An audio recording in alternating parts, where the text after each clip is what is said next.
Hello students. Computer के बारे में बहुत लोग जानते हैं, लेकिन कंप्यूटर की जनरेशन के बारे में बहुत ही कम लोग जानते हैं। आज आप जानेंगे कि कैसे समय के साथ कंप्यूटर टेक्नोलॉजी का विकास हुआ। आप जानकर हैरान होंगे। जिस कंप्यूटर को आज हम देखते हैं वह कभी एक कैलकुलेटिंग डिवाइस हुआ करते थे। पहले के कंप्यूटर्स में और आज के कंप्यूटर्स में बहुत अंतर है। कंप्यूटर्स में समय के साथ काफी परिवर्तन हुए। आज हम यही इस वीडियो में डिस्कस करेंगे। चलिए स्टार्ट करते हैं बिना देरी किए। वैसे तो कंप्यूटर की शुरुआत हजारों साल पहले हो चुकी थी। जैसे ही इलेक्ट्रॉनिक डिवाइस की शुरुआत हुई, कंप्यूटर टेक्नोलॉजी में बहुत सारे बदलाव होने लगे, जो कि आज के कंप्यूटर का आधार बने। आज के समय कंप्यूटर काफी मॉडर्न और एडवांस देखने को मिलते हैं, लेकिन पुराने समय के कंप्यूटर इतने मॉडर्न और एडवांस नहीं होते थे। लेकिन बदलते समय के साथ-साथ कंप्यूटर के क्षेत्र में भी सुधार होने लगे, जिसमें काफी समय लगा। कंप्यूटर में समय समय पर हुए बदलाव को जनरेशन में डिवाइड किया गया है।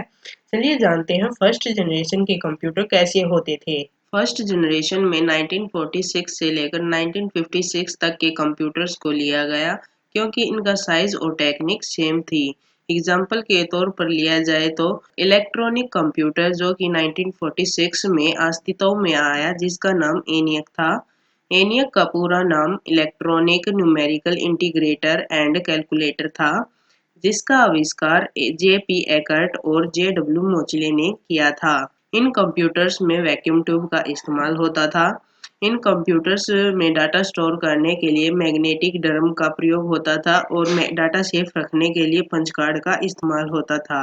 Main feature of this generation are, इन कंप्यूटर्स में हजारों की संख्या में वैक्यूम ट्यूब का इस्तेमाल होता था, जो कि बहुत एक्सपेंसिव थी और इनकी वजह से इनका साइज और वेट बहुत ज़्यादा होता था। इनको रखने के लिए कमरे की ज़रूरत होती थी, जो कि एक जगह पर रखा जाने के बाद इसे एक स्थान से दूसरे स्थान पर ले जाना नामुमकिन के बराबर था। साइज बड़ा होने की वजह से इनकी स्पीड भी बहुत ही कम होती थी। साइज बड़ा होने की वजह से ये बहुत धीमी गति से कार्य करते थे, जिसका रिजल्ट भी 100% नहीं निकलता था। बड़े होने की वजह से ये कंप्यूटर्स बहुत ज़्यादा इलेक्ट्रिसिटी कंज्यूम करते थे और बहुत ज़्यादा हीट जनरेट करते थे। ये कंप्यूटर लगातार कई घंटों तक नहीं चल पाते थे, क्योंकि बहुत जल्दी गर्म होने लगते थे। इनको बिना एसी के चलाना असंभव था। फर्स्ट जनरेशन के कंप्यूटर को चलाने के लिए कई ऑपरेटर्स की जरूरत होती थी। साथ ही ऑपरेटर्स को कंप्यूटर चलाने के लिए कंप्यूटर में यूज होने वाली भाषा की नॉलेज होना जरूरी था, जो कि एक बहुत बड़ी चुनौती थी, क्योंकि उस जनरेशन की भाषा का ज्ञान हर किसी को नहीं था। आपको बता दें कि फर्स्ट जनरेशन के कंप्यूटर्स में मशीनी एंड असेंबली लैंग्वेज यूज होती थी। ENIAC के अलावा और भी बहुत कंप्यूटर्स का आविष्कार हुआ, जो कि हैं EDSAC electronic delay storage automatic calculator, UNIVAC universal automatic computer, UNIVAC 1, IBM 701, IBM 650। चलिए जानते हैं सेकंड जनरेशन के कंप्यूटर कैसे होते थे।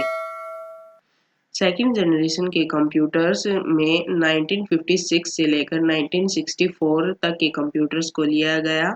इन कंप्यूटर्स में वैक्यूम ट्यूब के स्थान पर ट्रांजिस्टर का प्रयोग होता था, जो कि बहुत ही पावरफुल थे। ट्रांजिस्टर का आविष्कार विलियम शोकले ने 1947 में किया था। ट्रांजिस्टर के प्रयोग से इन कंप्यूटर का साइज पहले की तुलना से कम हो गया और पहले की तुलना से इन कंप्यूटर्स की स्पीड भी बढ़ गई। इनमें डाटा सेव रखने के लिए पंच कार्ड के साथ साथ मैग्नेटिक टैप और मैग्नेटिक डिस्क का इस्तेमाल होने लगा।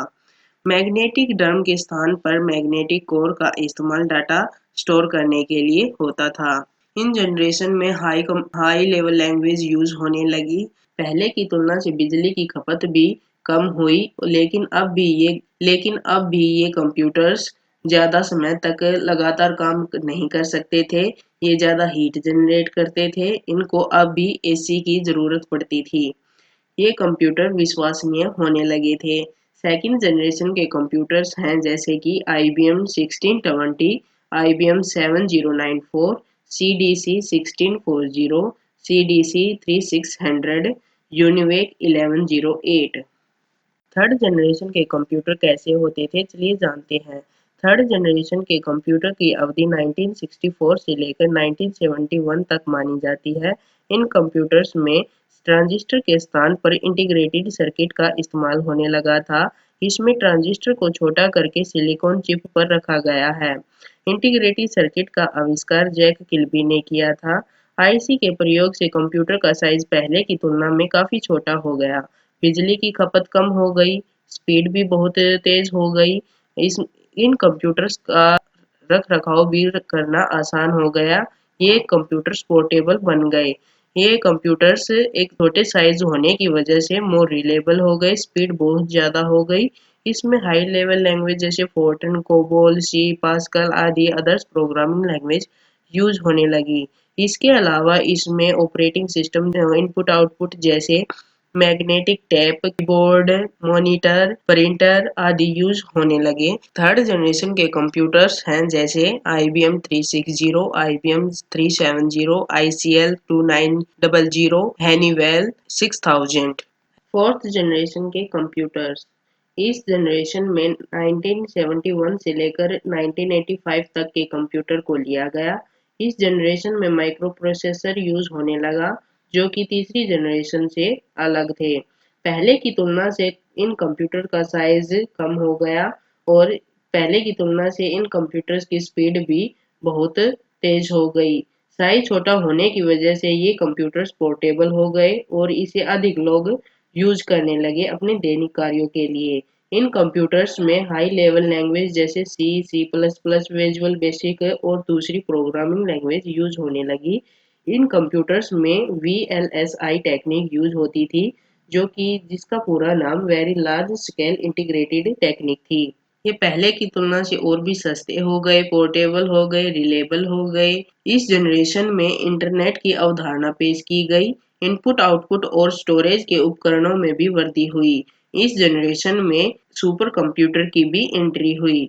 ये कुछ कंप्यूटर्स हैं फोर्थ जनरेशन के, जैसे कि DEC 10 स्टार 1000, PDP 11, क्रे 1 सुपर कंप्यूटर, क्रे X MP super computer. Fifth generation के कंप्यूटर्स, फिफ्थ जनरेशन के कंप्यूटर का समय 1985 से लेकर अब तक चल रहा है। ये कंप्यूटर्स मॉडर्न विशेषताओं के अनुसार बनाए गए। इन कंप्यूटर्स को आर्टिफिशियल इंटेलिजेंस से लैस किया गया। एवरेज पर्सन भी इन कंप्यूटर्स को आसानी से चला सकते थे। इन कंप्यूटर्स में ज़्यादा डाटा स्टोर करने की क्षमता होती थी। अगर डाटा नष्ट हो जाए तो उसे आसानी से रिकवर किया जा सकता है।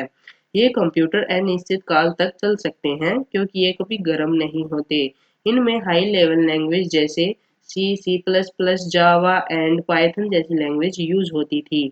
इस जनरेशन के कंप्यूटर हर फील्ड में यूज होते हैं, जैसे कि एजुकेशन, इंडस्ट्री एंड दैनिक कार्यों के विषय में भी। Main features of this generations are, इन जनरेशंस में ULSI टेक्निक यूज होती थी, जिसका पूरा नाम ultra large scale integrated technique थी। ये बहुत सस्ते थे, पोर्टेबल थे, रिलेबल, मानव भाषा समझने के सक्षम थे।